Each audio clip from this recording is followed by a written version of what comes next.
Hi, my name is Alisa Lebensohn, and I'm a senior attorney at Sachs Kaplan with a dedicated practice in trusts and estates.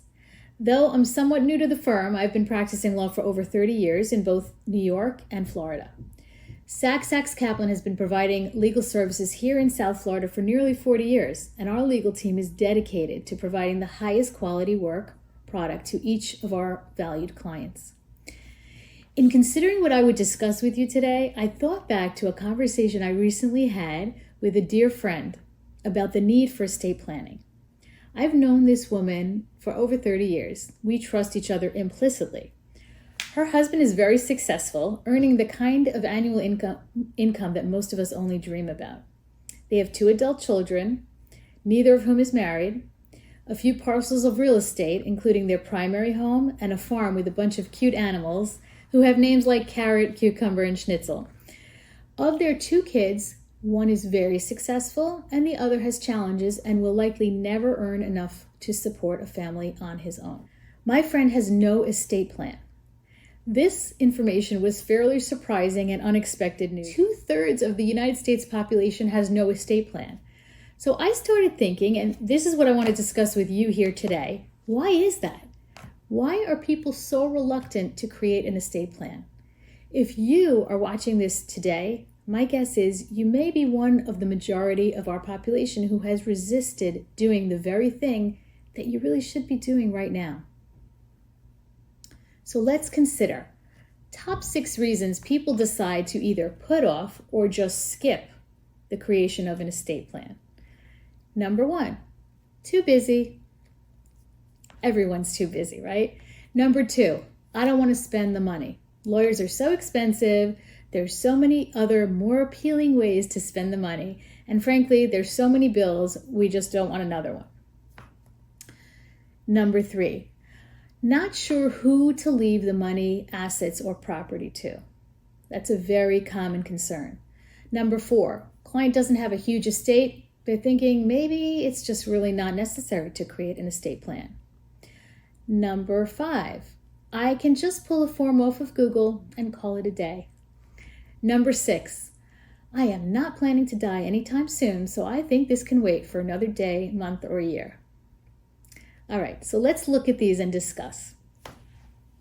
Number 1, too busy. Yes, I feel you. We are all too busy. But part of self-care is taking the time to think about and plan for eventualities. You are not too busy to schedule an hour out of your day to meet with me and bounce off ideas, concerns, considerations about your legacy. Who else is going to do that for you?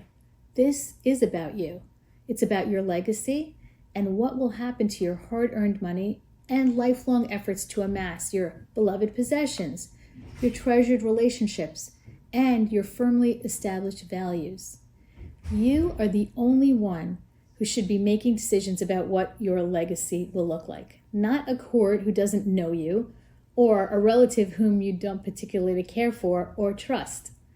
Come in, spend an hour with me, and let's talk about it. Number 2, it's so expensive. Okay, we all have enough bills and we don't want any more. Understood. But this is not a monthly expense, right? Typically, this is a one-time major expense or minor expense depending on the scope, which may repeat every few years as circumstances of your life change, and maybe tweaks need to be made to your paperwork. In the big picture, though, the cost of an estate plan at Sachs Kaplan is far less than the cost of having your estate go through probate, which nobody wants. Number 3, who should you leave your assets to, and how much should you leave each one? These can really be weighty questions. But I find that when I meet with clients and we start talking through their concerns and their worries and their calculations, somehow we do come to a conclusion about where everything should go, to whom, and what. Just talking it through often helps us arrive at these decisions, and that is exactly what I am here to help you do. Number 4, really the size of the estate is not a critical decision point, and I would suggest a focus that is better shifted to what you want your family, friends, beloved charities, or even your pets to have of you when you're gone. Do you really want a stranger making decisions about what to do with your property?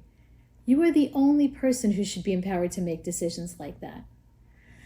Number 5, my favorite, pull a form off of Google. Well, okay, you can, but is that really the kind of value that you want to place on your person, your property, and most importantly, your legacy, right? A form off of Google? What typically ends up happening with this type of scenario is that the beneficiaries of the Googler end up paying attorney's fees to repair and correct the inevitable errors associated with a Google estate plan, right? Each state has particular requirements that have to be carefully followed in order for a will, trust, and powers of attorney, healthcare surrogate living will to be considered valid, right? Google is just sadly not your best option for avoiding the risk of invalidating your plan. It is subpar at best. Finally, the hardest one. I am not planning to die anytime soon, so this is just not a priority. Look, I wish you the longest, healthiest life. But life is messy, and situations arise where we may find ourselves out of commission, needing assistance in managing our affairs, perhaps unable to provide for our own care. Being proactive now, when you have the wherewithal and ability to make decisions calmly and not under pressure, is your best case scenario.